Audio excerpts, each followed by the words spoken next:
आलिया भोगासी असावे सादर आलिया भोगासी असावे सादर देवावरी भार घालून या मग तो कृपा सिंधू निवारी साखडी इरती बापुडी काय रंग थोडा इफेक्ट थोडा इको द्या भवाची पोटी दुःखाची राशी भवाची पोटी दुःखाची राशी शरण देवासी जाता भली मग तो कृपा सिंधू निवारी साकडी हिरती बापुडी काय रंग तुका मने नोहे काय त्या करिता तुका मने नोहे काय त्या करिता चिंता वातू आता विश्वंभर मग तो कृपा सिंधू निवारी सासडी इरती बापुडी काय रंग पांडुरंगा करू प्रथम पांडुरंगा करू प्रथम हरे चरणा संताची दुसरे चरणा संताची त्यांच्या कृपादाने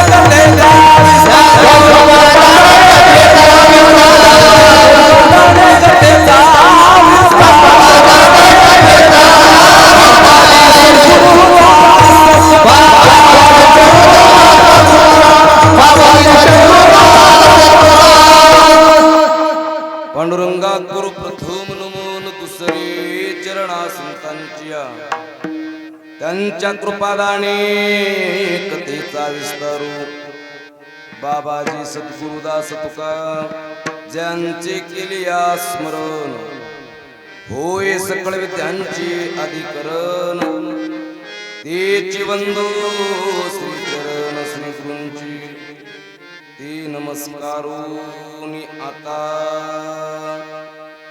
आता वंदुरंग भूमिका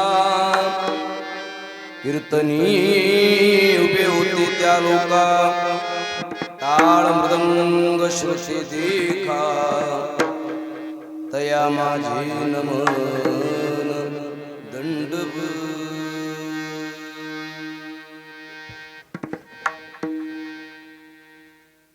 जोडून या कर चरणी ठेवी तो चरणी ठेवी तो परिसावी विनती माझी पंढरी परिसावी विनती माझी पंढरी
या वारकरी संतांच्या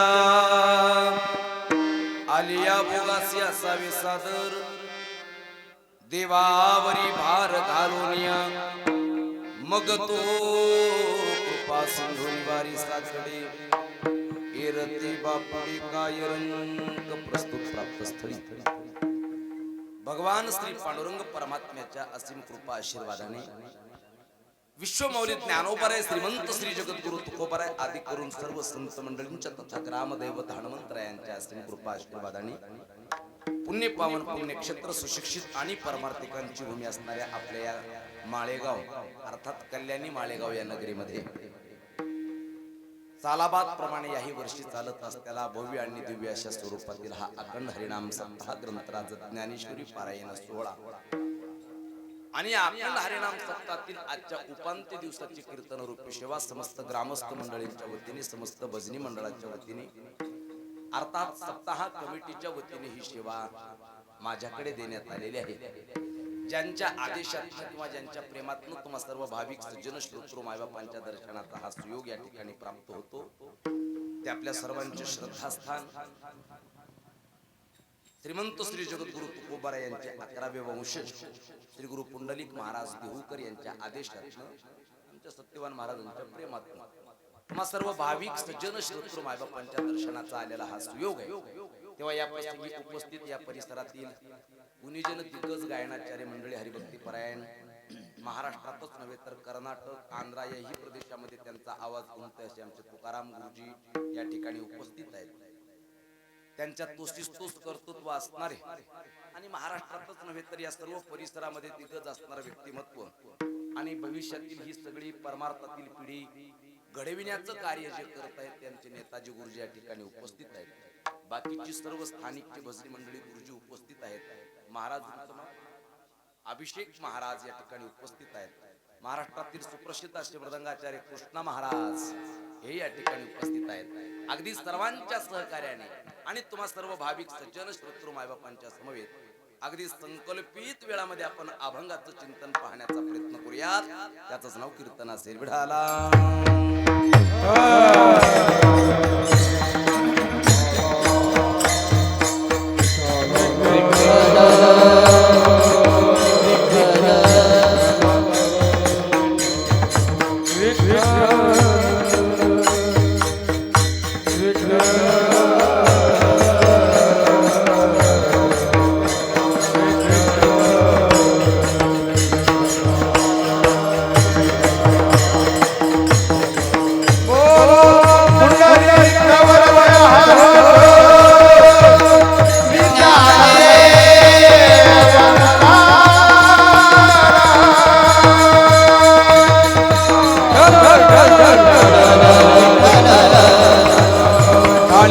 टाळी वाजवा. हा विठ्ठला विठ्ठला विठ्ठला विठ्ठला विठ्ठला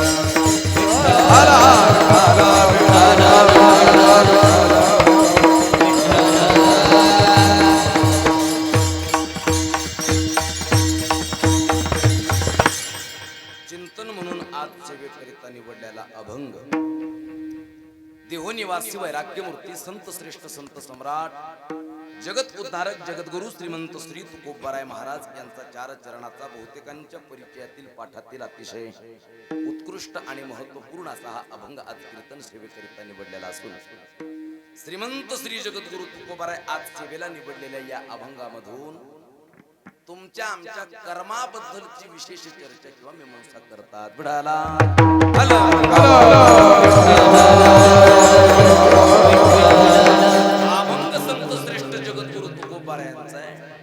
आणि तुमच्या आमच्या कर्माबद्दलची विशेष चर्चा करणारा विशेष मीमांसा करणारा अभंग आज सेवेकरिता निवडलेला आहे. या अभंगामधून जगद्गुरु तुकोबाराय कर्माला सामोरे जात असताना अर्थात कर्माला टक्कर देत असताना महाराज सांगतात घाबरण्यासारखं तसं या जगामध्ये काहीच नाही. मग यावरती उपाय यावरती एकच उपाय देवावरती भार घातला किंबहुना देवावरती ओझं टाकलं सर्व काही कर्म कसं निस्तरल्या जातं त्याचं सविस्तर चिंतन किंवा वर्णन म्हणजे आजचा अभंग आहे. विढाला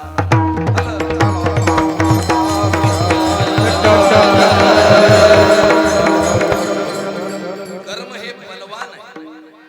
कर्म हे बलवत्तर आहे. चांगल्या चांगल्या रत्नी महारथी अतिरथीला सुद्धा या कर्माच्या विषयामध्ये या कर्माच्या बाबतीमध्ये हात टेकून बिनशर्तपणे माघार घ्यावीच लागते महाराज. कारण कर्माचा प्रतापच तसा नसतो. या कर्माची महती सांगत असताना किंबहुना कर्माचा प्रताप सांगत असताना भगवान कृष्ण परमात्मा अर्जुनाला गीतेच्या एकाच श्लोकामध्ये कर्माचा प्रताप सांगतात की कर्म किती बलवान आहे. भगवान सांगतात किम कर्म किमा कर्म यती कवयो प्यत्र मोहितः किम कर्म आणि किम नाम अकर्म. कर्म म्हणजे तरी काय आणि अकर्म तरी ते नेमकं कोणतं याचा निर्णय करीत असताना चांगल्या चांगल्या कवी लोकांना सुद्धा चांगल्या चांगल्या म्हणजे व्यासांसारखे कवी सुद्धा कवयो प्यत्र मोहितः व्यासांसारखे कवी सुद्धा मोहित झाले. निर्णय करता आलेला नाही एवढी मोठी दांडगी ताकद या कर्माची. ज्ञानोबा सांगतात कर्म मनी पे कवन अथवा अकर्मे काय लक्षण हे विचारिता विचक्षण गुंफून ठेली. कर्म म्हणजे तरी काय आणि अकर्म तरी ते नेमकं कोणतं याचा निर्णय करीत असताना चांगल्या चांगल्या कवी लोकाला जाणकाराला याचा निर्णय करता आलेला नाही. कारण कर्माची जी गुंफणी आहे कर्माची जी बांधणी आहे ती विचित्र आहे. हे विचारिता विचक्षण गुंफून ठेली गुंथाडा एक किंबहुना. म्हणून जाणकार पुरुषाला जाणकाराला नेहमी या कर्माच्या पुढे हातबल होऊन गुडघे टेकून हात जोडून म्हणावं लागतं काय गहनो कर्मणाम गती. कर्माची गती मोठी गहन आहे. अहो मोठी मोठी व्यक्ती या कर्मापुढे हातभर झाली. बारक्या सारख्याच चिल्लर बोलून काही उपयोग राहत नाही. फार मोठ्या मोठ्या मोठ्या व्यक्तींची यादी या कर्मापुढे हातभर झालेली आहे. अहो बाकीच्यांचं सोडून द्या. या सृष्टीचे संहार करता म्हणून आपण ज्यांच्याकडे पाहतो कोण या सृष्टीचे संहार करता म्हणून देवादिदेव महादेव भगवान शंकर सुद्धा या कर्मापुढे हातबल झाले. कर्माला लांबूनच दुरून नमस्कार करतात. कर्माते शंभू मानी आपण किती पळसी कर्माभेन. देवादिदेव महादेव शंकर सुद्धा या कर्माला वाकून नमस्कार करतात. एवढी मोठी दांडगी ताकद या कर्माची. या कर्मापुढे हातबल झालेल्यांची यादी देत असताना ज्ञानोबांनी काही सर्वसामान्यांची नावं घातली. परियसी गवारा सादर कर्मे निरवंश झाले सगर भिल्ले वंदिले शारंगधर झाला पुरंदर सहस्र नयना. ज्ञानोबाने सांगतात सगर राजाला 60,000 मुलं. किती 60,000 मुलं पोटाला जन्माला येऊन सुद्धा वंशाला दिवा लावायला एकही शिल्लक राहिला नाही. ही ताकद कर्माची. कर्मे निरवंश झाले. अहो सगर राजा तर जीव होता. जीवाला कर्म भोगावं लागतं यात नवल नाही. पण भगवान कृष्ण परमात्मा तर देव होते. जीवाला कर्म भोगावं लागतं यात नवल नाही. भगवान कृष्ण परमात्मा देव असताना सुद्धा निमित्त मात्र एका भिल्लाने बाण मारला आणि भगवान कृष्ण परमात्म्याला अवतार कार्य समाप्त करावं लागलं. भिल्ले वंदिले शारंगधर म्हणजे याचाच अर्थ कर्म जीवाला भोगावं लागतं यात नवल नाही.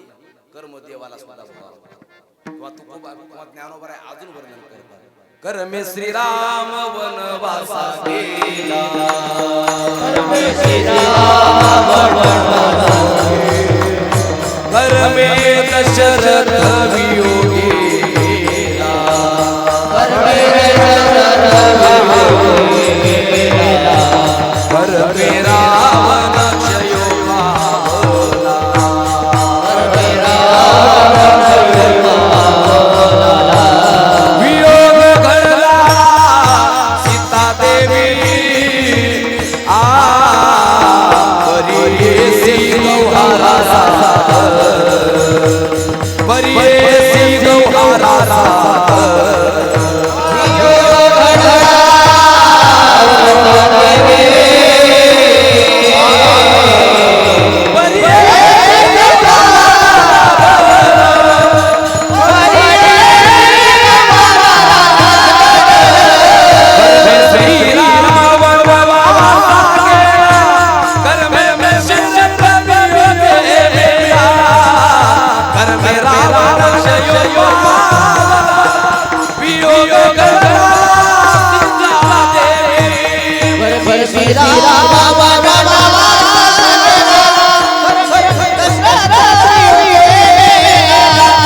कुणाला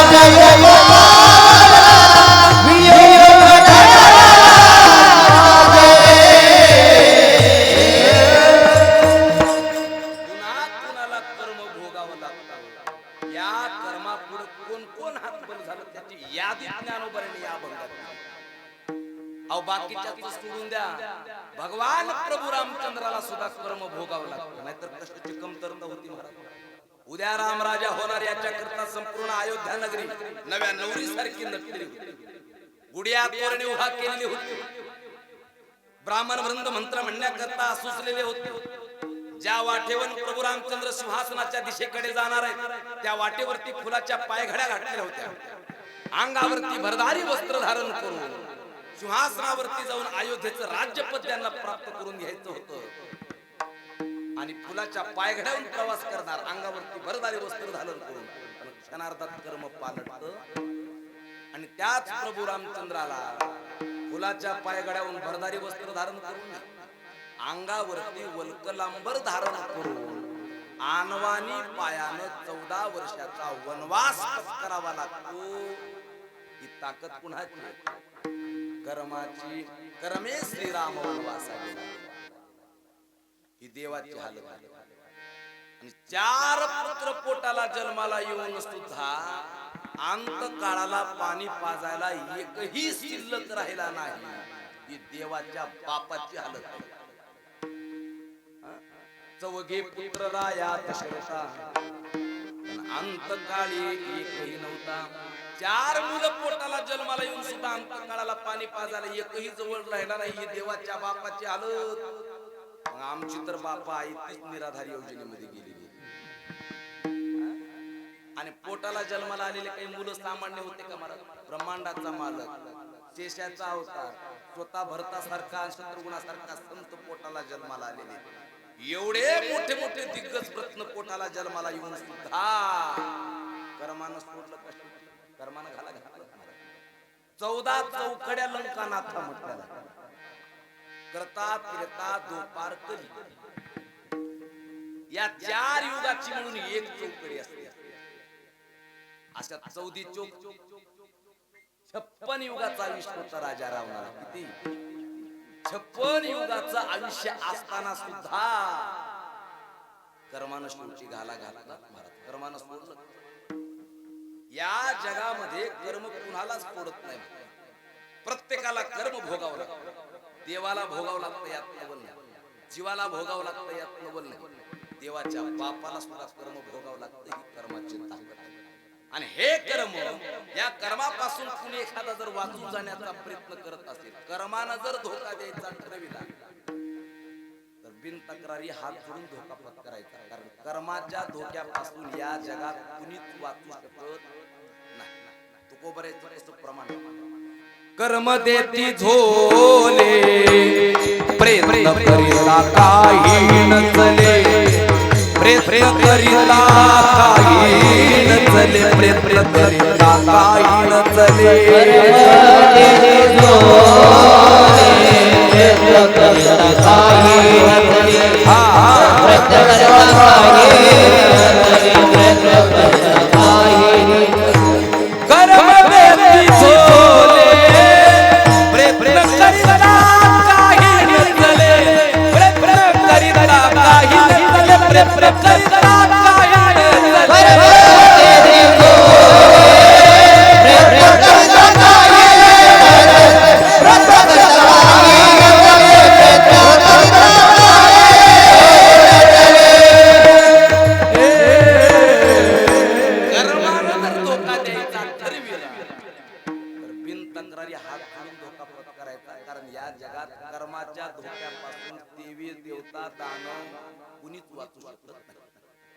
प्रत्येकाला कर्म भोगावंच लागतं.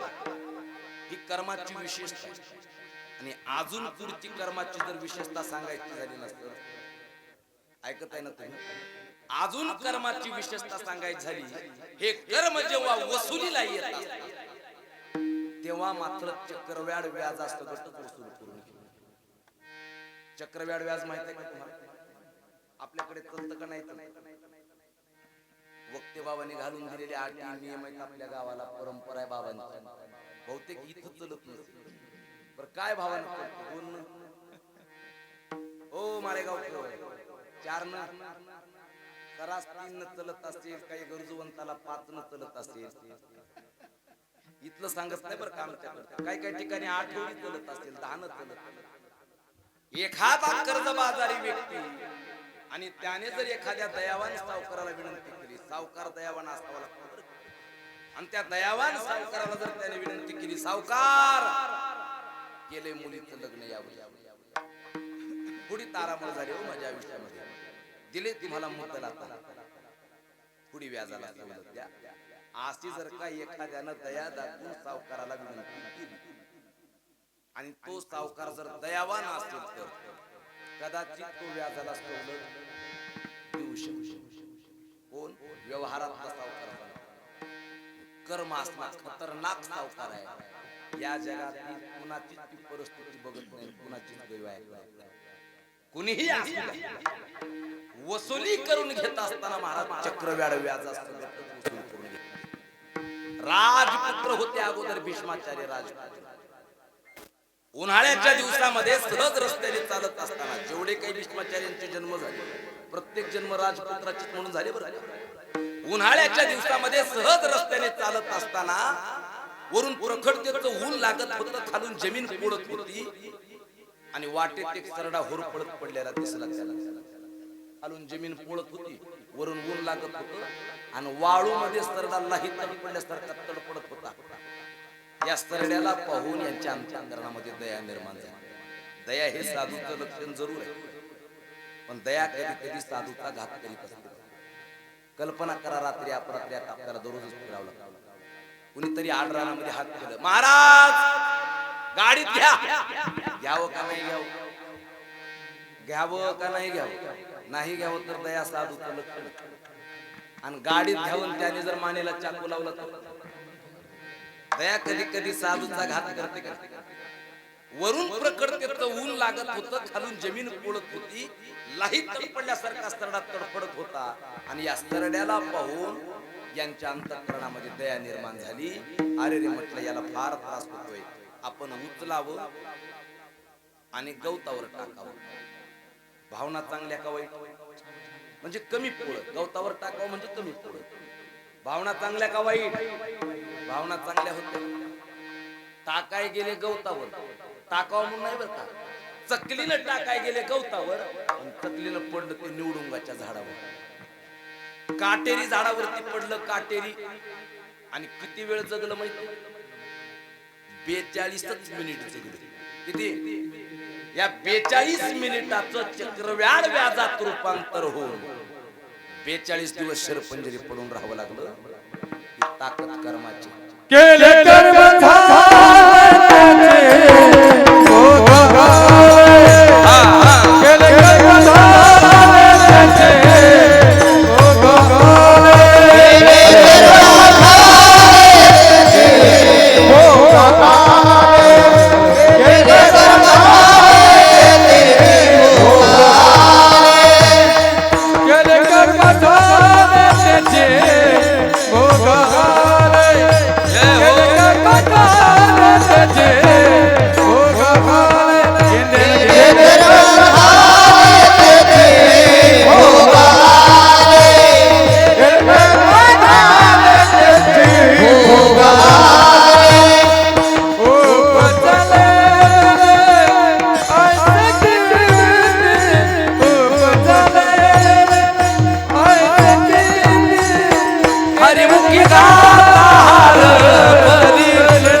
आणि भोगत असताना मात्र चक्रव्याड व्याजासकटच भोगावं लागलं.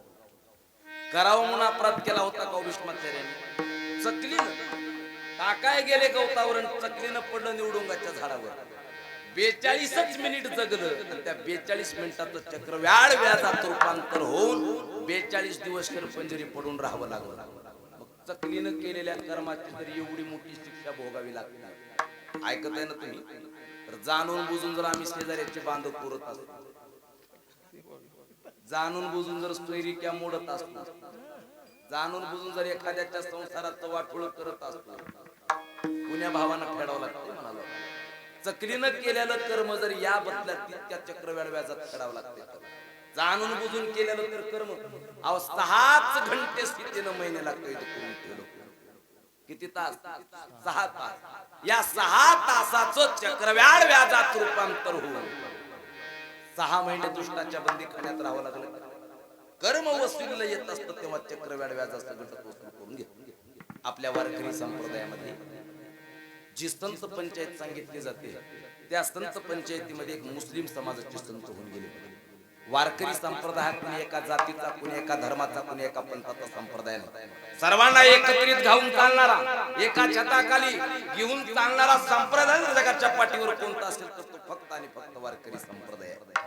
सकळांशी येती आहे अधिकार, करावा विचार न लगे चिंता कवनासे, करावा विचार न लगे चिंता कवनासे, करावा विचार न लगे चिंता कवनासे, करावा विचार न लगे चिंता कवनासे.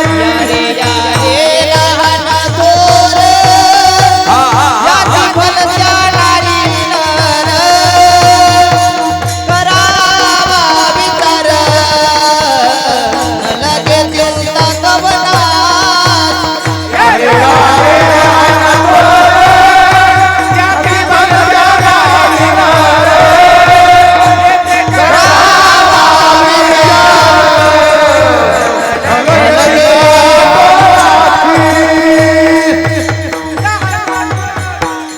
ब्राह्मण, क्षत्रिय, वैश्य, शूद्र, चांडाळाही अधिकार, बाळे नारी नर आधी करून वेशाही.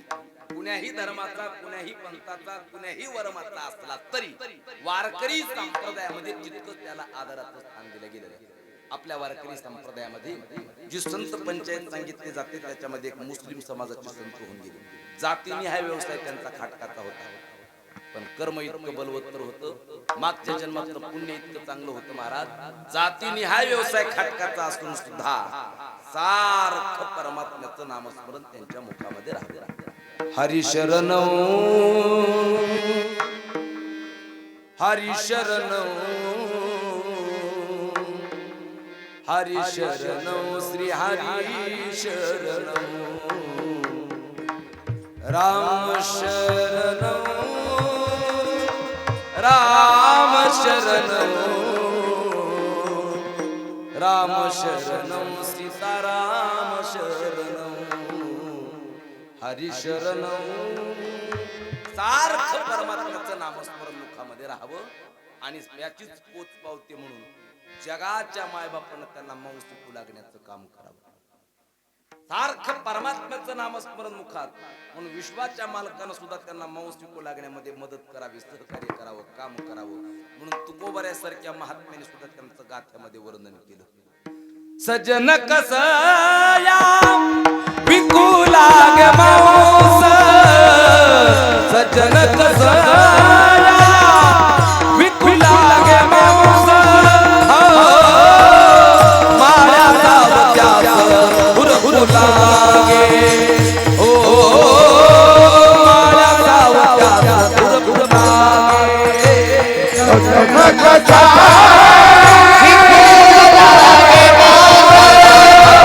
सजन कसा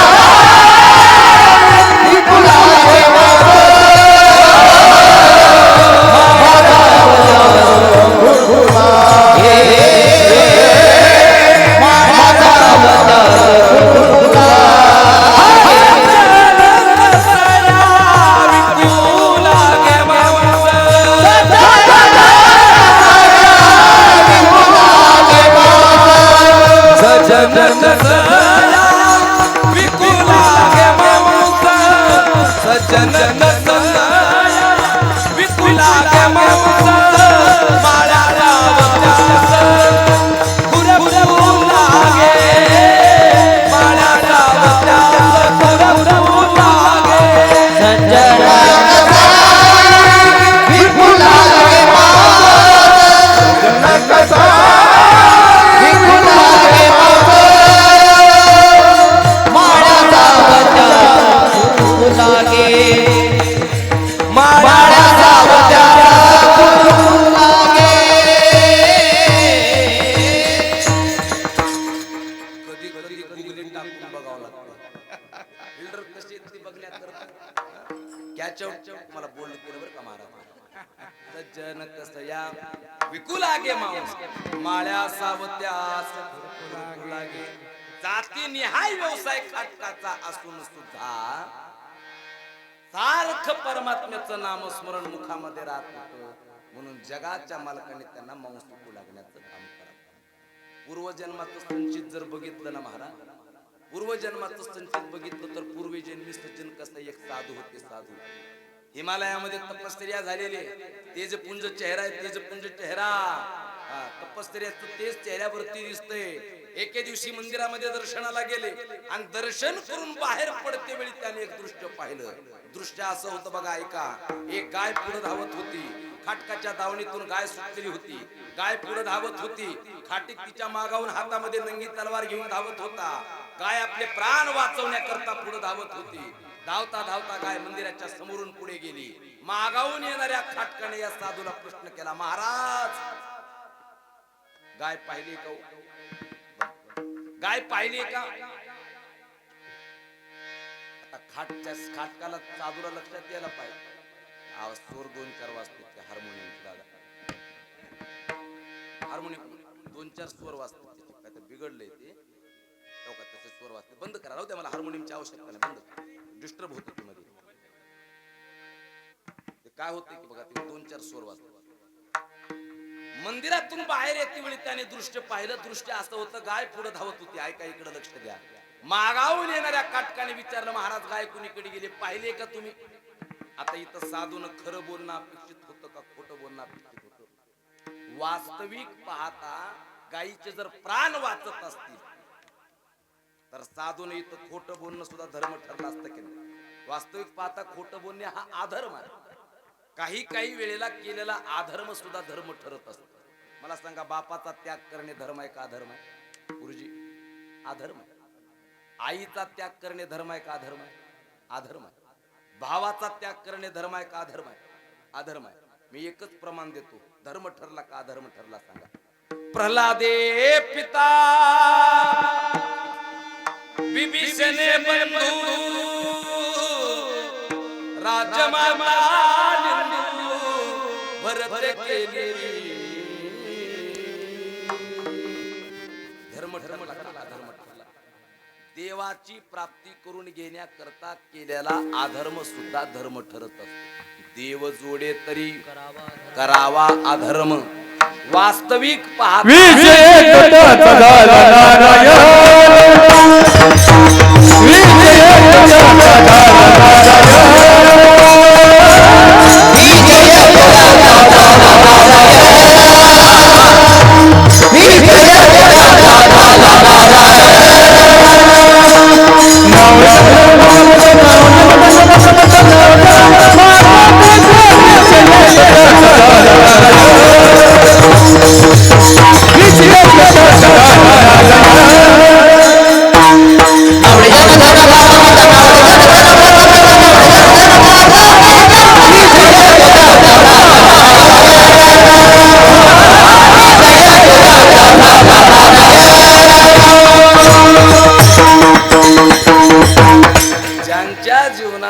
नारायण हा त्यांचा विषय झालेला आहे त्याच्याशिवाय दुसरं काहीच त्यांना पटत नाही आवडत नाही ऐका वाटत नाही त्यांना जन धन माता पिता याचं सुद्धा श्रवण करा वाटत नाही त्यांची त्याला आठवण राहत नाही मी सांगतोय केलेला अधर्म सुद्धा देवाच्या प्राप्ती करता कधी कधी धर्म ठरत वास्तविक पाहता आईचा त्याग करणे अधर्म आहे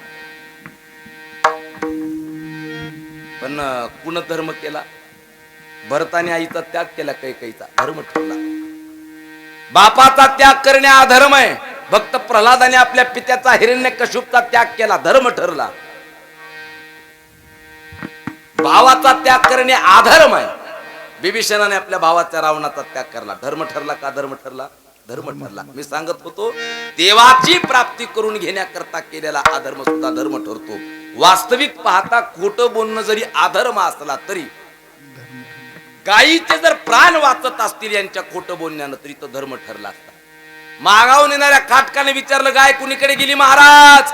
ही पूर्वजन्मातले सज्जन कसं येत बरं का. मागावून येणाऱ्या खाटकाने त्यांना विचारलं, गाय कुणीकडे गेली? इथं सांगायला तर नको पाहिजे होतं, पण साधू मुखातून शब्द बोलले नाहीत. मी कर्म कसं चक्रव्याड व्याजात रूपांतर होतं याच्यावर सांगते.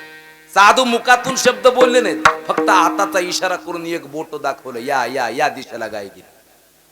परिणाम त्या खाटकाने जाऊन गाय पकडली, गाय कापली गेली. दुसरा जन्म या साधूला खाटकाच्या घरी मिळाला.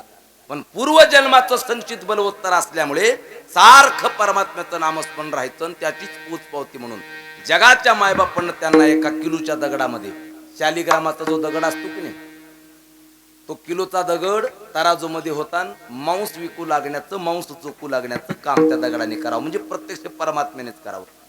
एके दिवशी स्वप्नात जाऊन देवाने दृष्टांत दिला आणि सांगितलं, सज्जना आतापर्यंत झालेलं झालं गड्या.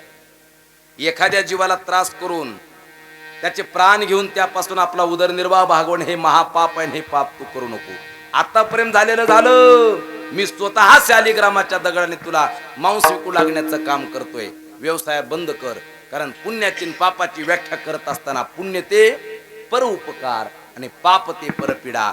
एखाद्या जीवाला त्रास करून आपला उदरनिर्वाह भागवणे हे पाप आहे, पाप, आणि हे महापाप तू करू नको. सज्जनाच्या डोक्यात प्रकाश पडला महाराज, आणि देवाचा स्वप्नात झालेला दृष्टांत त्यांनी खरा म्हणून व्यवसायाला कुलूप लावला. आणि जो किलोचा दगड होता की नाही शालिग्रामाचा, परमात्म्याने सांगितलं, मला स्वतः काशीत नेऊन विसर्जित कर. आतापर्यंत केलेलं सगळं पाप क्षालन होऊन जाईल. दुसऱ्या दिवशी व्यवसायाला कुलूप लावलं. तो किलोचा शालिग्रामाचा दगड आपल्या पिशवीमध्ये घेतला आणि परमात्म्याला विसर्जित करण्याकरता काशीच्या वाटेने निघाले. आता आत्ताचा सारखं काही काशीला जाण्याकरता त्या काळात रेल्वेची, हेलिकॉप्टरची सोय नव्हती. मग शिवाय सज्जन कसायाचा जन्म ज्ञानोबा यांच्याही अगोदरचा. सज्जन कसायाचा जन्म ओडिसा राज्यातला, आणि तिथून उत्तर प्रदेश मध्ये जायचंय. मुकाम दर मुकाम, मजल दर मजल करत करत करत जावं लागायचं. दररोज 50-60 किलोमीटरचा प्रवास करायचा. असं म्हटलं तरी महिना 2 महिन्याचा प्रवास, आणि मग दिवसभर प्रवास करायचा. रात्री एखाद्या गावामध्ये मुक्काम करायचा, मधुकरी मागायची आणि मंदिरामध्ये झोपून आराम करायचं. सकाळी सकाळी आपल्या प्रवासाला निघून जायचं. नित्यनेम सुरू असलेला. वस्ती कर वस्ती आला, प्रात काळी उठून गेला. या न्यायाने सकाळी सकाळी आपल्या प्रवासाला निघून जायचं. एके दिवशी सज्जनाला सुद्धा बॅड लगच लागलं. त्याला बॅड लगत म्हणावं. गावाच्या बाहेर थोडस मंदिर होतं, आणि गावाच्या बाहेर असणाऱ्या त्या मंदिरामध्ये सज्जनाचा मुक्काम पडला. थोडं मंदिर दूर होतं. सायंकाळची वेळ होती. काही महिला तिथं त्या मंदिराच्या अवतीभोवती होत्या. काही दिवाबत्ती करण्याकरता आलेल्या होत्या, आणि त्यातल्या एका महिलेनं सज्जनाला पाहिलं. सज्जनाचं रूप सुद्धा दिसावं तितकं सुंदर होतं महाराज. सज्जन दिसायलाही सुंदर होते आणि सज्जन वागायलाही सुंदर होते. काही माणसं फक्त दिसायला सज्जन असतात, वागायला सज्जन असतात की नाही सांगता येत नाही. आणि एक गोष्ट ऐका बघा, दुर्जनाच्या मनात काय चालू आहे हे सज्जनाला कधीच कळत नाही. दुर्जनासी सज्जनासी नकळे, दुर्जनाची बुद्धी. संगत राहतात, आपल्या खांद्यावरती हात टाकतात, दररोज आपल्या सोबतच राहतात, पण कधी काटा काढतील सांगता येत. त्यांच्या पोटात काय शिजाले आपल्याला कळत नाही. आणि मग त्या दिवाबत्ती करायला आलेल्या एका महिलेनं सज्जनाला पाहिलं. पाहिल्याबरोबर अंतःकरणामध्ये घर केलं. आपला पतिव्रत आहे. आपला जर विवाह याच्याशी झाला असता तर मनात कामवासना प्रगट झाली, आणि अंतःकरणामध्ये पाप ठेवून तिने सज्जनाला बोलवलं. माझ्या घरी महाराज जेवणा करता येता? माझं जवळच घर आहे. सज्जन म्हटले, मी कुणाच्या घरी जेवणा करता येत नाही. मिळेल ती भाकर मी मधुकरी मागून मंदिरातच मुक्काम करतो, सकाळी प्रवासाला निघून जातो. पण त्या बाईने एवढा आग्रहच धरला महाराज, एवढा आग्रह धरला की जाणं भाग पडलं. आणि घरी गेल्याच्या नंतर तिने यथोचित स्वयंपाक केला, सज्जनाला भोजन घातलं आणि अंगणामध्ये अंतरून करून दिलं. आता सज्जन त्या अंगणामध्ये झोपली गेली आणि सगळं जग सामसूम झालं की ती बाई उठली आणि त्या बाईनं सज्जनाला जाग केलं. अंतःकरणातील काम इच्छा व्यक्त केली. सज्जन थरथर थरथर कापायला लागले. बाई साहेब, अहो मी झालाय मला परमात्म्याचा साक्षात्कार. निघालोय मी काशीच्या वाटेने. परमात्म्याचा साक्षात्कार झालाय मला. माझ्या व्यवसायाला ताला लावलाय मी. परमात्म्याने मला सांगितलंय आत्ताची आत्ता व्यवसाय बंद कर. निघालोय काशीच्या दिशेला. भलती इच्छा तुम्ही करू नका. मी तुमची इच्छा पूर्ण करू शकत नाही. शिवाय तुमचे घरात पती जिवंत आहेत आणि घरात पती जिवंत असताना परपुरुषाकडे काम इच्छा व्यक्त करणं हे पाप आहे, पाप. आणि हे पाप तुम्ही करू नका. सज्जनाच्या या गोष्टीचा, या वाक्याचा तिनं गैरफायदा घेतला, गैरअर्थ काढला आणि ती सज्जनाला म्हणायला लागली, घरात पती आहेत म्हणून तुला अडचण वाटायली का? धारधार शस्त्र घेतलं महाराज आणि झोपलेल्या जागीच पतीचं मुंडकं कापलं. हातात शस्त्र घेऊन गेली, झोपलेल्या जागीत पतीचं मुंडकं कापलं. रक्ताच्या चिळकांड्या व्हायला लागल्या आणि हातामध्ये मुंडकं केस धरून ते मुंडकं हलवत हलवत सज्जनाच्या पुढे आली. मारलंय माझ्या पतीला मी, आता तर काही अडचण नाही ना, माझी इच्छा पूर्ण कर. मग तर सज्जन लट लट लट लट लट लट कापायला लागले. ओठ थरथरायला लागले. सज्जन जमिनीवरती गडबडा लोळायला लागले. आई साहेब, आई साहेब म्हणायचं नाही. माझी इच्छा पूर्ण व्हावी याच्याकरता पतीला मारले माझ्या. माझी इच्छा पूर्ण कर. सज्जन जमिनीवरती गडबडा लोटतात, ओठ थरथरतात. आपली इच्छा पूर्ण करू शकत नाही आई साहेब. आणि मग मात्र त्या बाईच्या लक्षात आलं, आता हाही इच्छा पूर्ण करत नाही. आपण तर आपल्या पतीला मारले आणि ही जर गोष्ट या देशाच्या राजाला कळाली तर उद्या राजा आपल्याला फासावर दिल्याशिवाय राहणार नाही. त्याच्यापेक्षा आपण झालेला सगळाच प्रकार याच्याच अंगावरती लोटू. म्हणून मध्यरात्री सगळं जग सामसूम झालं असताना त्या बाईने दोन्ही हातानं शिमगा करायला सुरुवात केली. शिमगा कळतो का? कालच झालं वाटतं. दोन्ही हातानं बोंबलायला सुरुवात केली. सगळं गाव त्या बाईचा गर्द ऐकून जमा झालं महाराज. आता गावाला जगाला काय माहित प्रकार नेमका काय खराय ते. एक परपुरुष घरात दिसतोय. पाहिलं तर एक प्रेत पडले, त्याचं शिरधडाच्या वेगळं आहे. बाई आरडाओरडा करते. बाई मोठ्याने बोलायला लागली, चोरी करण्याच्या अपेक्षेने घरात आला होता. माझ्या पतीला जाग आली म्हणून त्याने पतीचा खून केला. माझ्या हाताला धरून ओढत होता, पण माझं पुण्य बलवत्तर म्हणून मी आवाज दिला, मी वाचले गेले.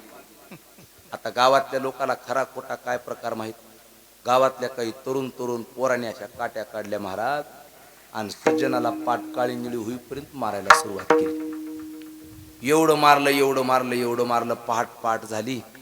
आणि त्यातला एक जण म्हटला, असं मारून जमत नाही रे. ज्या हाताने याने त्या बाईच्या नवऱ्याचं मुंडकं कापलंय ना, ते दोन्ही हात याच्या कोपरापासून तोडून टाका.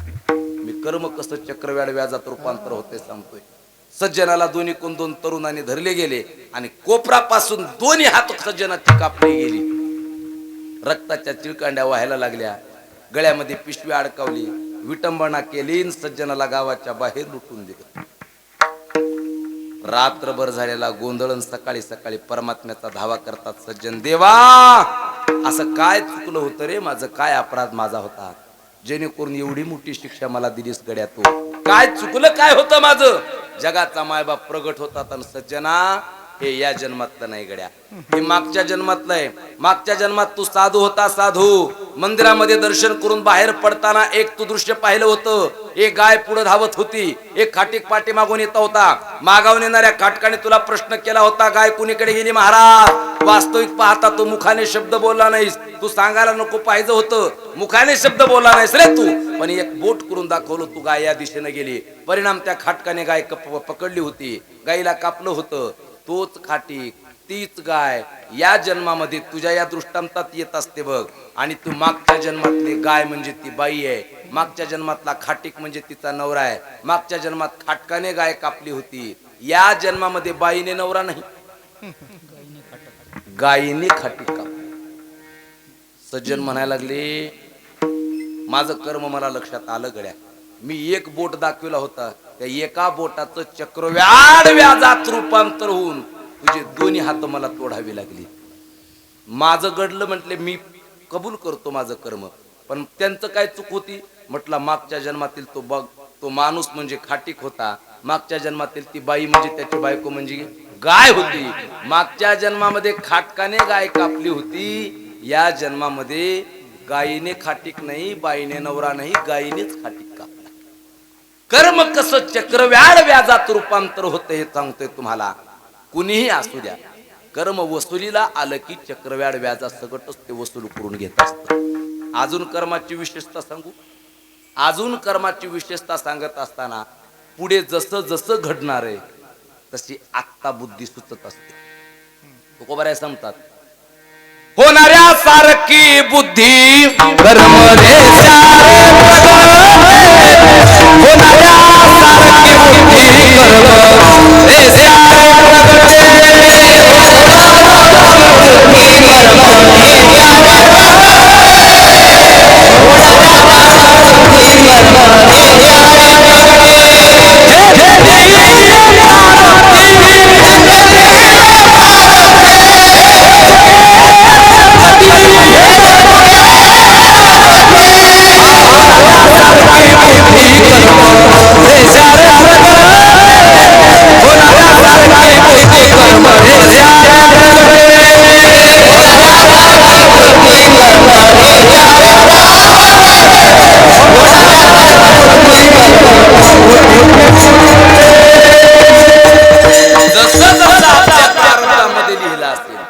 जे लिहिले प्रारब्धी ते न चुके कर्म कधी, होणाऱ्या सारखी बुद्धी कर्म रेषारे प्रगटे. जसं जसं पुढं घडणार आहे तशी तशी आत्ता बुद्धी सुचत असते. बरीच माणसं विनंती करतात, आता फार वेळ झाली गड्या, या वेळेला या बिन टायमाला गाडीत जाऊ नका, आराम करा आणि सकाळी जा. ते म्हणतं नाही नाही नाही नाही, याच टायमाला जाणार, तटच धरत ती. आणि मग गाडीत गेलं, हायवे गाठला. हायवे गाठल्यानंतर घटका खटका घडली, शिरसी पाटीला इथं अलगरा पाटी पशीच घडलं की माणसं पुन्हा काय म्हणतात, तुला 1000 बाऱ्या सांगत होतो की जाऊ नको म्हणून म्हणतात का नाही. पण पुन्हा गावठी भाषेत माणसं बोलता बोलता म्हणतात, माणसानं सांगून काय उपयोग आहे हो, कर्मानंच ओढलं होतं. पुढं जसं घडणार आहे तशी आत्ता बुद्धी सुचत असते. ज्ञानोबा सांगतात, भोग घेते त्रिशुद्धी न चुके. त्रिशुद्धी म्हणजे तिन्ही काळात, भूत भविष्य वर्तमान. भोग घेते त्रिशुद्धी न चुके, बुद्धी होणाऱ्या सारखी ठाके. माझे कपाळ पिटावे लोके हे चुकेलं काय. या पुढं जसं घडणार आहे तशी आत्ता बुद्धी सुचत असते. आता 100 एकरचा मालक होता, 100 एकरचा बरं का नेताजी गुरुजी. अर्ध्या एकरात वाडा, 100 एकरचा मालक. 12वीला चांगले गुण मिळविले म्हणून बापानं डबल स्टेशी 3 लाखाची बुलेट घेऊन दिली पोराला. पोरग बी असलं खतरनाक होतं, जागेवर 80 उचलत होत बुलेट, जागेवर 80. लोकांनी विचार केला, श्रीमंताचं पोरगा एकुलतं एक आहे, एवढी फास्ट गाडी जर चालवली, कुठं जर घटका खटका घडली तर हाड सुद्धा सापडायचं नाही. लोकांनी विचार केला, आपण याच्या बापाला जाऊन सांगावं, पण एकट्या कुणाची जाऊन धाडस होईना म्हणून गावातील चांगल्या चांगले शहाणे 4 माणसं जमा झाली आणि पाटलाच्या वाड्यावरती सांगायला गेली, पाटील अहो एकुलते एक पोरग आहे तुमचं, फार फास्ट गाडी चालवतो, त्याला थोडस समजावून सांगा. कुठे धडक पिडक बसली तर हाड सुद्धा सापडायचं नाही, पोत्यात गुंडाळून आणावं लागेल. पाटील रात्रभर झोपले असतील. पाटील रात्रभर मुळू रडायला लागले. सकाळी सकाळी पोराने आंघोळ केली, सूट पॅन्ट घातली आणि पुन्हा पोरग बुलेटवर बसलं. जसंही पोरग बुलेटवर बसलं की एकीकून पाटलाने एकीकून पाटलीन महिने हँडल धरला आणि ढसा ढसा पोराच्या समोर रडायला लागली. का रडताय बाबा? अरे गावकरी काय आपले दुश्मन आहेत का? पुढे हळू गाडी चालव जाना, पोत्यात गुंडाळून आणावं लागल म्हटले, पोत्यात. पण बापाला सांगितलं, बाबा चालवता हळू, पण कुठपर्यंत? फक्त गेटच्या बाहेर जाईपर्यंत. गेटच्या बाहेर गेली की पुन्हा 80 गाडी उचलली आणि असे जर आंतरवाड्याचा पाठी गाठली तिकडे जाऊन, तिथं गेल्याबरोबर तिकडून मोठा ट्रक येत होता. बरोबर याचं ठरलं होतं तिथं, आज ठरलं होतं, 5वी दिवशी ठरलं होतं.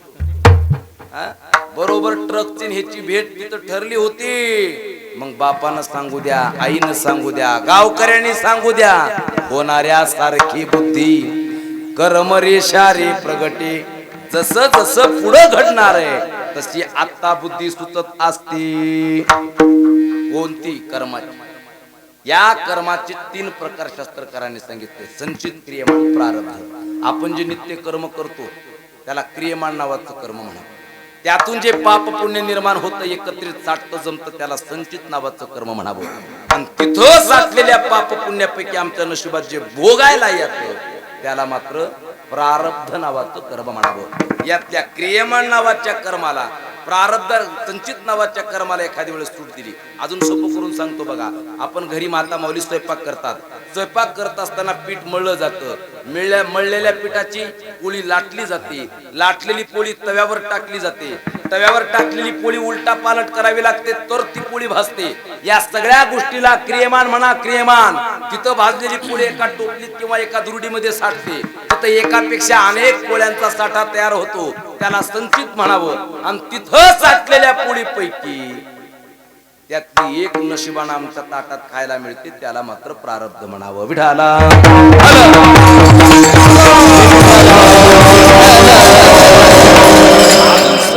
सांगतो. अगदी पहिलीच्या लेकर असतात का, अंगणवाडीच्या क्लास का, शेतात उभा असलेलं धान्य हे क्रियमान आहे.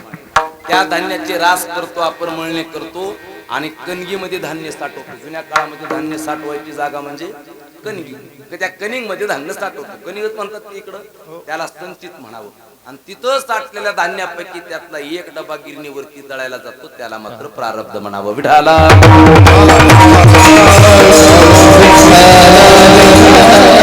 संचित नावाच्या कर्माला, यातल्या प्रारब्ध नावाच्या क्रियमान नावाच्या कर्माला शास्त्रकारांनी सूट दिली. पण एक कर्म असलं खतरनाक आहे, प्रारब्ध नावाचं कर्म, ते भोगावंच लागतं महाराज, भोगावंच लागतं. मग कुणी असू द्या या प्रारब्ध नावाच्या कर्मा, प्रारब्ध कशाला म्हणावं? प्रकर्षेन रब्यती ती प्रारब्ध. हा माणसाकडून मजबुरीने जे घडवूनच घेतलं जातं त्याला प्रारब्ध नावाचं कर्म म्हणावं. इच्छा नसताना सुद्धा त्याच्यात पुन्हा 3 प्रकार आहेत. इच्छा, अनिच्छा आणि परीच्छा. स्वतःच्या इच्छेने एखादी कर्म घडलं असेल, माणसं बोलता बोलता म्हणतात ते पोरा काय केलं रस्ता हे कुठाना. त्याच्या जर इच्छेनं घडलं असेल तर ते बोलता बोलता म्हणतं कसं घडलं तरी काय आता कळालंच नाही, घडलं माझ्या. समजा इच्छेनं घडलेला कुठा नाही. त्याच्या जर इच्छेनं घडला असेल तर इच्छा नावाचं कर्म आहे. दुसरं कर्म आहे अनिच्छा. इच्छा नसताना सुद्धा ते भोगावंच लागतं. पहिला आहे इच्छा, दुसरा आहे परीच्छा. दुसऱ्याच्या इच्छेनं घडलं असेल तर परीक्षा नावाचं कर्म आहे. आणि इच्छा नसताना सुद्धा माणसाकडून घडवून घेतं ते अनिच्छा नावाचं कर्म आहे. अनिच्छती, इच्छा नसताना सुद्धा माणसाकडून ते मजबुरीने घडवून जातं त्याला अनिच्छा नावाचं कर्म म्हणतात. एखादी वेळेस इच्छा आणि परीक्षा नावाच्या कर्माला सूट आहे, पण अनिच्छा नावाचं कर्म असलं खतरनाक कर्म आहे, भोगावंच लागतं महाराज. याच्यात फार मोठ्या मोठ्यांची यादी दिली. असंभव्य भावी भावानां प्रतिकारो भवेद्वती तदा दुःखेर न लिंपत नल राम युधिष्ठिरा. राजा नळाला दमयंतीचा वियोग अनिच्छा प्रारब्धाची गती.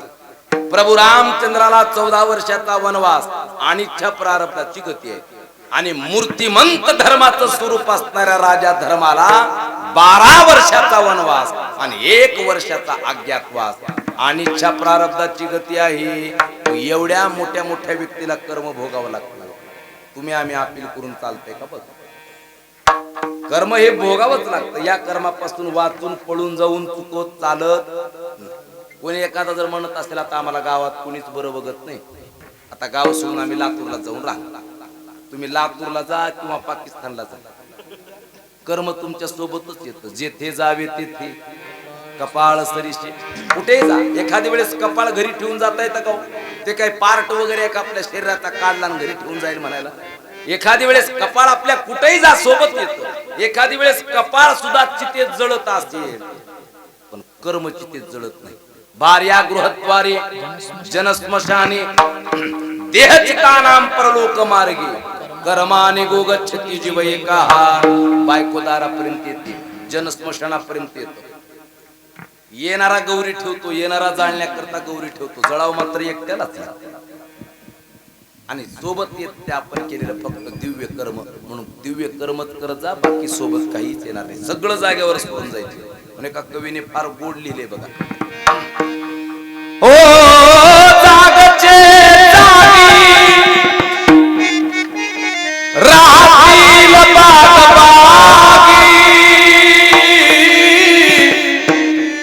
काळी घोडी मारी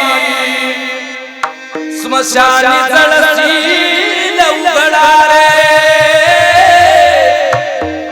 स्मशानी जळशील उघडा सगळं जाग्यावर सोडावं लागतं आपण केलेलं फक्त दिव्य कर्मच आपल्या सोबत येत असतं बाकी काही सोबत येत नाही या कर्माला पिहून चालतं का कुणी एखादा तोंड लपवून चालत असेल तर जमतं का जमत नाही मला तुम्ही कुठेही जा कर्म सोबत येतं एकाची बायको मेली गुरुजी आता कुणाची मेली विचारू नका बरं का पटवून देण्याकरता कुणाची तर मारावी लागते आता मेली एकाची बायको डॉक्टरने सांगितलं प्रेत आहे घोषित केलं पाहुण्या रावळ्याला फोन केला उद्या सकाळी 10 वाजता अंत्यविधी आहे अंत्यविधीची विधीची सगळी तयारी झाली खांदेकरी सज्ज होते त्या प्रेताला सुद्धा तिरडीवरती टाकलेलं होतं आणि त्याला बांधलेलं होतं कशाने बांधतात सुतळीने बांबूने बांधतात की नाही आणि मग बांधल्याच्या नंतर आता तिरडी उचलायची इतक्यामध्ये त्या प्रेताच्या अंगात भूत शिरलं भूत शिरत नसतं पण दृष्टांत म्हणून सांगतोय त्या प्रेताच्या अंगात काय शिरलं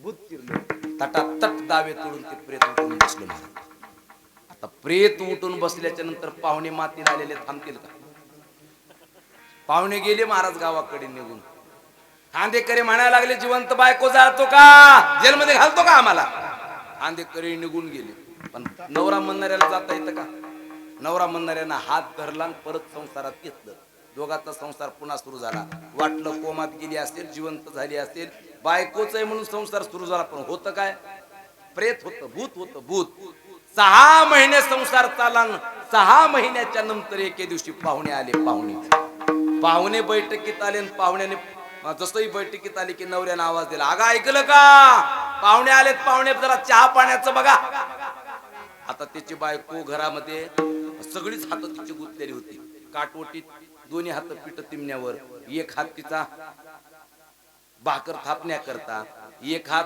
चुलीवरती भाकर टाकलेली होती एक हात समोर भाकर आराला एक लावलेली होती म्हणजे सगळेच हात भरलेली गुंतलेली एवढ्यात नवऱ्याचा आवाज आला पाहुणे आले चहा पाण्याचं बघा इतक्यात तिने जाग्यावरचा तांब्यान पेला उचलला पाणी भरलं आणि चुलीपाशी बसल्या बसल्या 20 फूट लांब असणाऱ्या हॉल पर्यंत पडमी पैपासारखा हातच लांबविला आता 20 फुटाचा हात बघितल्यानंतर पाहुणे पाणी पितील का पाहुण्याचं पाणी व्हायला लागलं पाहुणे गेले उठून पण नवरा म्हणणाऱ्याला जाता येतं का बाप रे म्हटलं आतापर्यंत आपण एका प्रेतासोबत एका भूतासोबत संसार करतोय कधी आपलं नरड दाबल आपल्याला सुद्धा मारून टाकेल सांगता येत नाही त्याच्यापेक्षा आपण याच्यापासून सुटका करावी म्हणून मध्यरात्री झाली झोपी गेली बायको की उठला लुंगीवरून बनेलावर कंपाऊंड पासून पलीकडे उडी मारली हायवे गाठला एका ट्रकवाल्याला विनंती केली ट्रक मध्ये बसला लातूरचं रेल्वे स्टेशन गाठलं आणि लातूरच्या रेल्वे स्टेशन पर पाटे पोहोचल्यास म्हटला सुटलो गड्यात आता हमाली करू बूट पॉलिश करू मुंबई पुण्याला जाऊ तिकडं काय करायचे करू पण बायकोच्या म्हणजे भूताच्या तावडीतून सुटलो असं म्हणून नळाला तोंड धुवत होतं पाणी तोंडावर मारत होतं इतक्यात टी शर्ट आणि पॅन्ट घेऊन बायको समोर उभा म्हटलं या वेळेला तू इथं असं ती बायको होती का ते आपलं होतं बघा कर्म तुम्ही कर्मापासून कितीही पळून जा तुम्ही किती जेवढ्या लांब जाल तेवढा कर्म ते सांगा ती पुढे चाले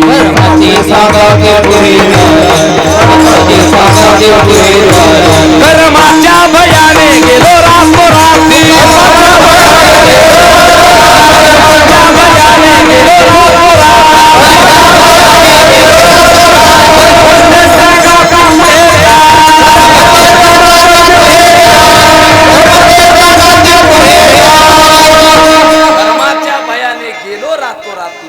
अगोदर कर्म ते सांगा ती पुढे चाली कर्म एक पाऊल पुढे चालत असतं माणसाच्या कर्मापासून सुटका होत नाही कर्माच्या भयाने बैसलो कपाटी कर्मा हाती काठी लागे पाठी कर्माच्या भयाने बैसलो समाधी पण कर्म माझ्या आधी येऊन बैसे तुका म्हणे कर्मा किती तुला भ्यावे किती पळसी कर्मा भेण कितीही पळालं तर कर्मापासून या जगात कुणाची सुटका होत नाही मग कसलंही खतरनाक कर्म असू द्या मग यावरती उपाय यावरती एकच उपाय कितीही खतरनाक कर्म असू द्या कर्म तर भोगावंच लागतं मग उपाय काय कसलंही कर्म असू द्या त्याला सादरच व्हायचं अभंगाचं पहिलं चिन्ह. आलिया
सगळ्यांनी जोरदार टाळ्या वाजवा बरोबर. कशा करता टाळ्या वाजवल्या लावल्या सांगा बरं आता. आता फटाकड्याचा आवाज ऐकलाय का नाही तुम्ही सगळं? ऐकलंय का? काय झालंय बरं? बर, आपल्या सर्वांकरता अभिमानाची गोष्ट आहे. सगळ्यांचं लक्ष मोबाईल मध्ये जात होतं म्हणून सांगतोय, आता मोबाईल बघू नका. जिंकलं एकदाचा भारत आणि गेलाय फायनल मध्ये. आता पुन्हा एकदा टाळ्या वाजवा. आलिया भोगासी असावे चादर नाही बरं का. चादर घेऊन झोपलाव तरी कर्म त्याच्यातून डोकं काढीत मध्ये आतमध्ये येतात. असावे सादर, सादरच व्हावं लागतं त्याला. त्याला भिवून चालत नाही, त्याच्यापासून पळून जाऊन जमत नाही. कसलंही कर्म असू द्या, कर्माची काही ताकद कमी नाही. कारण एका ठिकाणी तुकोबारायांनी देवाला असं बाजूला घेऊन विचारले, काय असतं एखाद्या मोठ्या माणसाचं जर काही जीवनामध्ये कमी जास्तीपणा असेल तर गुरुजी चार माणसात बोलता येत नसतं. म्हणून माणसं काय म्हणतात, ओ थोडस बाजूला चला म्हणतात का नाही माणसं, थोडं बाजूला चला. काय नाही नाही नाही थोडं महत्वाचं बोलायचं. मग माणसं असं बाजूला घेऊन कानात हळूच बोलतात. तसं तुकोबाराने एका ठिकाणी देवालाच बाजूला घेऊन विचारले, ऐक पांडुरंगा एक मात, काही बोलणे आहे एकांत. आम्हा जरी तारील संचित तरी उचित काय तुझे देवा. आम्हाला जर संचित तारीत असेल आणि संचितच मारित असेल तर तुझ्या पाया पडण्यात, तुझं भजन करण्यात, किलोचे टाळ छटाकावर आणण्यात आमचा फायदा काय? काय फायदा आमचा? कर्म बळीवंत गाडे आणि जिंकूही शक्य तुझं पुढे. तुझ्या पुढे जर कर्म कॉलर टाईट करून फिरत असेल तर तुझ्या भजन पूजन करण्यात पाया पडण्यात आमचा फायदा काय. तुकोबारायांनी देवाला प्रश्न केला. म्हणजे यावरून लक्षात येतं कर्माची ताकद कमी नाही. पण कसलंही कर्म असू द्या त्या कर्माला भिवून बसू नका. उलट निदड्या छातीनं त्या कर्माला सामोरे जा. आली या भोगासी असावी सादर. पण सामोरे जात असताना एक सुंदर युक्तिवाद तुकोबारायांनी सांगितला. कसं सामोरे जावं. देवावरी भार घालून या. देवावरती भार घालावा, देवावरती ओझ टाकावं आणि मग ते कर्म भोगण्याकरता सामोरे जावं. आणि एकदा काम तर करण्यापासून देवावरती ओझ टाकलं तुकोबाराय सांगतात. तुका म्हणे भार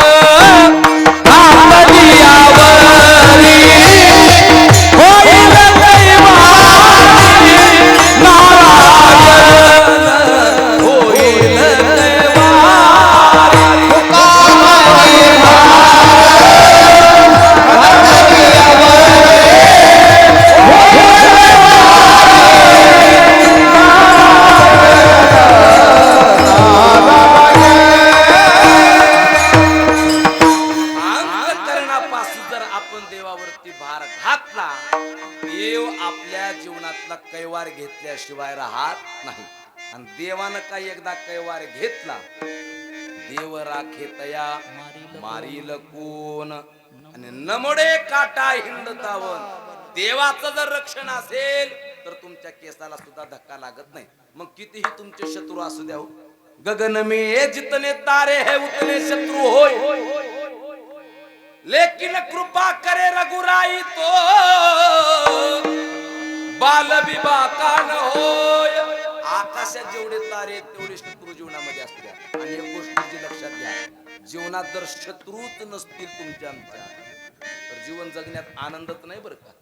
जेवढ्या अधिक विरोधक असतील जेवढ्या अधिक शत्रू असतील तेवढी जीवन जगण्यातली मजा आहे. जळणाऱ्याची संख्या जास्त असेल तेवढी प्रगती करण्यात यश करण्यात मजा असते महाराज. आणि या जगामध्ये निंदकच नसतील तर माणसं चाकुरीत चालली असते का. निंदक असावाच लागतो. त्याच्याशिवाय माणसं चाकुरीबद्दल राहत नाही. म्हणून आकाशात जेवढे शत्रू तारे तेवढे शत्रू जीवनामध्ये असू द्या. कृपा जर देवाची असेल तर तुमच्या केसालाही धक्का लागणार नाही. त्याच्याकरता काय करावं लागतं. घालून या भार राहिलो निश्चिती. देवावरी भार घातला पाहिजे. तुका म्हणे घालू तयावरी भार. वाहू हा संसार देवापायी. भार घालायचं. भार घालायचं म्हणजे नेमकं काय करायचं. भार म्हणजे ओझ. भार घालायचं म्हणजे काय करायचं. ओझ टाकायचं. आणि या जगामध्ये ओझे ओझे म्हणजे नेमकी किती ओझे आहेत. जग सबंध जग ज्या ओझ्यानं त्रस्त आहे ओझे दोन आहेत बरं का. प्रत्येक काही माणसं बोलता बोलता म्हणतात बघा माझ्या मागे लय लोड आहे म्हणते. लय संसाराचं ओझ आहे. लय मोठा गाडा घेऊन वडावं लागतंय. लय माझ्या मागे लोड आहे. असली जी शब्द येतात की नाही. जगात ओझे ओझे म्हणून किती तर दोनच ओझे आहेत गुरुजी. तिसरं ओझच नाही. दोनच ओझे आहेत. कोणते दोन ओझे आहेत तुम्हाला माहित आहेत का. माहित आहेत का महाराज तुम्हाला. तुम्हाला माहित आहेत का गुरुजी. कोणते ओझे आहेत माहित आहेत का तुम्हाला. ओ तुकाराम गुरुजी कोणते ओझे आहेत माहित आहेत का. मी म्हणतो पाठीमागे म्हणा. मी आणि माझे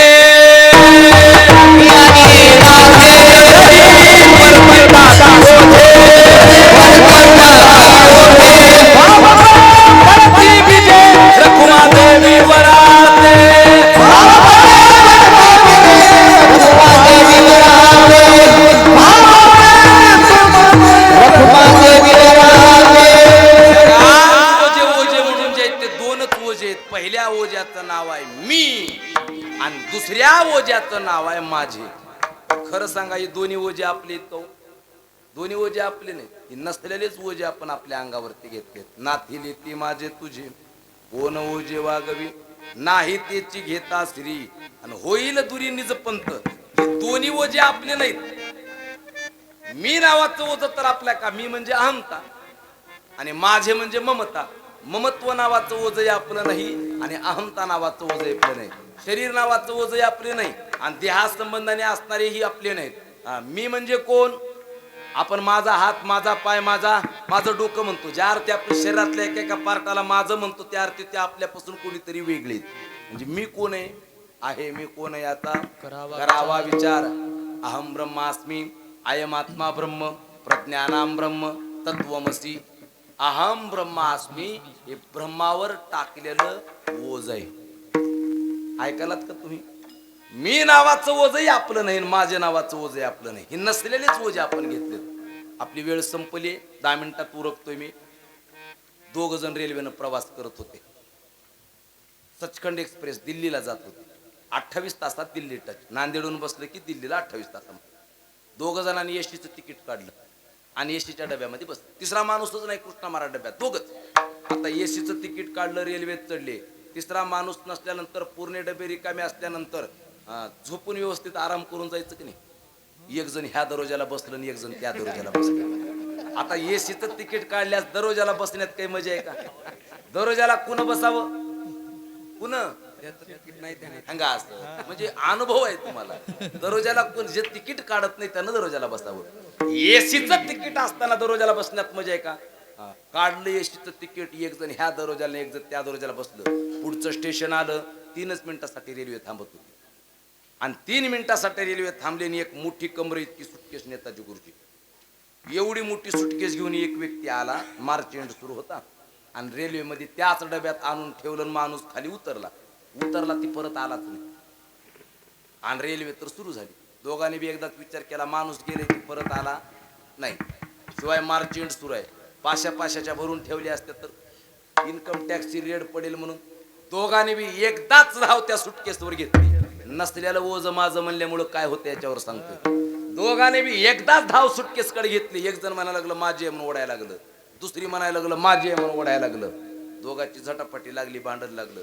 तितक्यात दौंडचं स्टेशन आलं आणि दौंडच्या स्टेशनला गेला तर एक SP त्या जिल्ह्याचा एका खुनाच्या शोधात त्या डब्यात शिरला. आता त्याने काही दिवस कमी काढले नसते डिपार्टमेंटमध्ये. पुढच्याच्या पोटात काय शिजाले चेहरा बघितल्या लक्षात येतं त्यांच्या.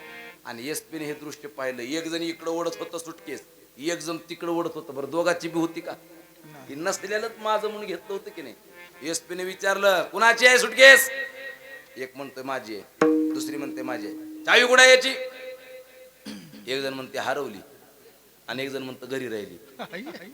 लक्षात आलं महाराज आणि इशारा केला. हवालदाराला सांगितल्याबरोबर कुलूप फटकुन्यात तोडलं आणि चैन वडल्याबरोबर हातच बाहेर पडला. आता माझी म्हणायची सोय आहे का? बरं होती का दोघांची बी सुटकेस? माझी म्हणायची सोय नाही.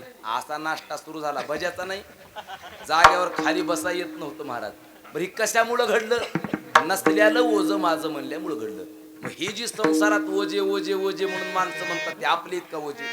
देह नावाचं ओझ आपलं नाही आणि देहासंबंधी माझं नावाचं ओझ आपलं नाही. मी नावाचं ओझ आपलं नाही, माझं नावाचं ओझ आपलं नाही. ही नसल्यानेच ओझे आपण घेतलेत आणि त्याच्यामुळे काय झालं? दिल्ली तर राहिली दूर, तोया झाला फाटा बाधिकेचा. फाटाफूट झाली, परमार्थाचा मार्ग राहिला दूर आणि मधूनच फाटाफूट दुसरीकडे झाली. असंच झाले का? कसं झाले आपल्या जीवनामध्ये? असं झालंय का नाही? पण हे दोन्ही ओझे आपले नाहीत. मग ओझे आपले नाहीत तर ज्याचे त्याला दिलं पाहिजे. मग हे ओझे जसे 2 आहेत तसे ओझे टाकायच्या जागा बी 2च आहेत गुरुजी. जीवानं जीवावर ओझ टाकून काही जीवाचं कल्याण होत नाही. जीवाला जीवाचं ओझ जड झाले ते काय दुसऱ्याचं ओझ घेत. तुम्ही पंढरपूरमध्ये जर कधी गेलात तर एक माणूस पाहिलाय का बघा, गल्ल्यावर बसलेला असतो. अगोदर टेबलवर ढिरी ठेवतो आणि मग खुर्चीवर बसतो. त्याला जेवायला वाढलं तर बाजूच्यानं सांगावं लागतं सेठजी जिलेबी इधर है, सेठजी सब्जी इधर है. असलेला त्याचं ओझ जास्त झालं ती काय दुसऱ्याचं ओझ घेत. जीव जीवाचं ओझ घेऊ शकत नाही. ओझे 2 आहेत, ओझे टाकायच्या जागा बी 2 आहेत. पहिल्या ओझ्याचं नाव काय गुरुजी? मी. तुकोबाऱ्यांनी मी नावाचं ओझ कुणावर टाकलं? विचारलं तुकोबाऱ्याला, ओ तुकाराम महाराज तुम्ही कोण? मी. तुकोबाऱ्यांनी अहंकार नावाचं ओझ देवावर टाकलं होतं आणि एकदा अहंकार नावाचं ओझ देवावर टाकले की तुकोबाराय कोण होतात? अहंकार गेला तुका म्हणे देव झाला. मी नावाचं ओझ तुकोबाऱ्यांनी देवावर टाकलं. विचारलं तुकोबाऱ्याला कोण? मी वासुदेव तत्वता कळो येईल विचारिता. आहे ठाऊक सभागी या संता तुझा नाही आणि कमागुता गा. वासुदेव करीतो फेरा. मी नावाचं ओझ टाकलं, तुकोबाराय देव झाले. आणि दुसऱ्या ओझ्याचं नाव काय आहे? माझे. तुकोबाऱ्यांनी माझं नावाचं ओझ कुणावर टाकलं बघा? तुका म्हणे माझे तुम्हा संतावरी ओझे. माझं नावाचं ओझ संतावर टाकलं, मी नावाचं ओझ देवावर टाकलं, आणि अशा अनुषंगाने तर आपण देवावर किंवा देवमान्य संतावर जर ओझ टाकलं तर तुकोबराय म्हणतात काय, मग तो कृपा सिंधू निवारी सागरे, मग तो कृपा सिंधू निवारी सागरे, मग तो कृपा सिंधू निवारी सागरे, मग तो कृपा सिंधू निवारी सागरे. मग तो कृपा सिंधू निवारी सागरे, मग तो कृपा सिंधू निवारी सागरे, मग तो कृपा सिंधू निवारी सागरे, मग तो कृपा सिंधू निवारी सागरे. ये रे बापुडे काय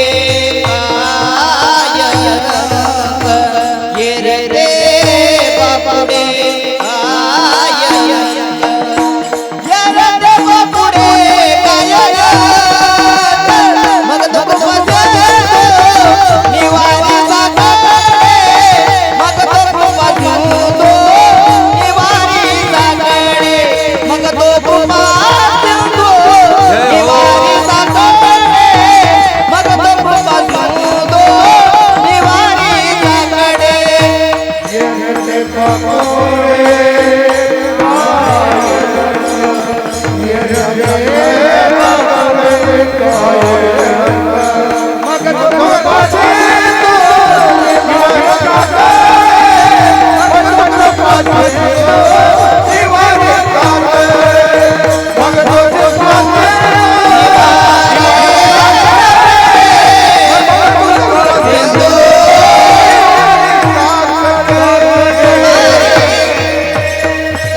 गोपार घुमाई, ताली ताली गोपार घुमाए, गोपार घुमाई, गोपार घुमाए, गोपार गोपार घुमाए,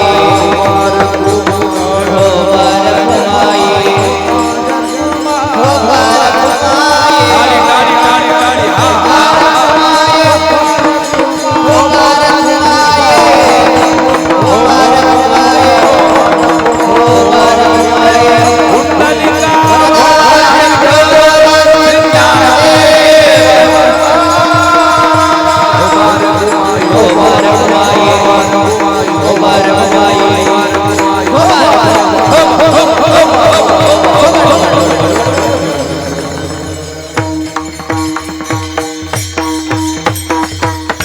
मग तो कृपा सिंधू निवारी साकडे, ए रते बापुडे काय रंग. देवाला कृपा सिंधू असं संबोधलेलं आहे बरं का. काही जण कृपेचे वडे असतात, काही जण कृपेच्या नद्या असतात. वड्याची पाणी बघा, पाऊस पडलं की 2 तास घराकडे येऊ देत नाही, पण 2च तास. पुन्हा छापी भिजवायला सुद्धा पाणी राहत नाही. काही जणांची कृपा वडे असते, काही जणांची कृपा नदीसारखी असते, पावसाळ्यात तुडुंब भरून वाहते, उन्हाळ्यात कोरडी होते. काही जणांची वड्यासारखी, काही जणांची नदीसारखी, पण परमात्म्याची कृपा, कृपा सिंधू म्हणजे सागरासारखी कृपा आहे. किती वर्षाचा दुष्काळ पडला तर थेंबर पाणी कमी होत नाही, आणि कितीही मोठा पाऊस पडला तरी एक थेंब सुद्धा वाढत नाही. तशी परमात्म्याची कृपा सागरासारखी, मग तो कृपा सिंधू. म्हणून देवाला कृपा, धन्य तुझं कृपा सिंधू म्हणत येईल, आपुला तो बोल साच करी, म्हणून देवाला कृपा सिंधू म्हटलेलं आहे. आणि ये रते बापुडे काय रंक. देवाला सोडून सगळे बापुडे रंक आहेत. जगामध्ये सगळे रंक असतात, पण राव एकच असतो बघा, बळिया माझा पंढरीराव, तो हा देवांचाही देव. त्या परमात्म्याकडे तुम्ही भार घाला, आणि त्याच्यावर भार घातला तर मग आलिया भोगासी असावे सादर. देवावरी भार घालून या, मग तो कृपा सिंधू निवारी साकडे. येरते बापुडे काय रंक. अजून काय होईल, भवाची पुठी दुखाची राशी, शरण देवासी जाता भले. परमात्म्याने मानव निर्माण केला, आणि या मानवाने विज्ञान तयार केलं. विज्ञान इतकं प्रगत झालं, इतकं प्रगत झालं, त्याने लाईट तयार केली, माईक तयार केला, मोबाईल तयार केला, रेडिओ तयार केला, रेल्वे तयार केली, विमान तयार केलं. 7 समुद्रापलीकडे काय घटना चालू आहे क्षणार्धात आपल्याला कळते. ही सगळी प्रगती कोण केली? मानवाने केली. मग मानव जर एवढा हुशार असतील तर त्या मानवाला निर्माण करणारा परमात्मा काय हुशार असतील?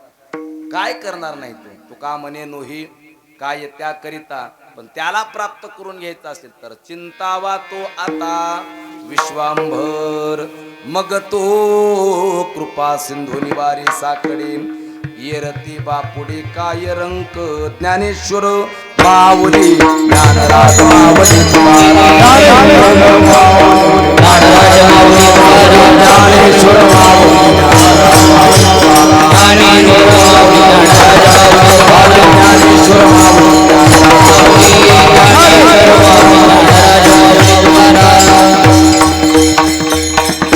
चालत असलेला आपला हा अखंड हरिनाम सप्ताह परमपूज्य परमादरणीय वैकुंठवासी वक्ते बाबांच्या पदस्पर्शानं पुनीत झालेली ही भूमी किंवा अनेक साधू संतांचं इथं आगमन झालं. निलंगा परिसरामध्ये माळेगाव म्हटलं की संपूर्ण निलंग्या तालुक्यामध्ये परमार्थात एक नंबरचं असणारं गाव. आणि त्याच्याकरिता सप्ताह कसा असावा, वक्ते कसे असावेत, नियोजन कसं असावं, मग हे माळेगावकडे बघावं आणि मग शिकावं. आणि याच्याकरता इथं सगळी पुण्यवान मंडळी संत महात्म्यांचे पदस्पर्श या गावाला लागलेले आहेत. त्यामध्ये वक्ते बाबा इथं आलेले आहेत, देवकर मंडळी या ठिकाणी येतात, मोठ्या मोठ्या महात्म्यांचे चरणस्पर्श झालेत. मागचा योग चांगला मागच्या 2-4 वर्षापासून तुम्हा सर्व भाविक सज्जन श्रोतृ मायबापांच्या दर्शनाचा नेहमी योग येतो. बोलत असताना काही अपशब्द गेले असतील माझ्या वाणीचे दोष म्हणून क्षमा करा. बरोबर असेल ते ज्ञानोबऱ्या तुकोबऱ्याचे शब्द आहेत म्हणून अंगीकार करण्याचा प्रयत्न करावा. उपस्थित सर्व गुणीजन मंडळींच्या तुम्हा सर्व भाविक सज्जन श्रोतृ मायबापांच्या चरणी साष्टांग पूर्णपात करून सेवेला पूर्णविराम. एकदा सर्वांनी हात वर करा. करा असे ताई ठाई अशी टाळी वाजली पाहिजे, देहूपर्यंत आवाज गेला पाहिजे. तुकाराम तुकाराम तुकाराम तुकाराम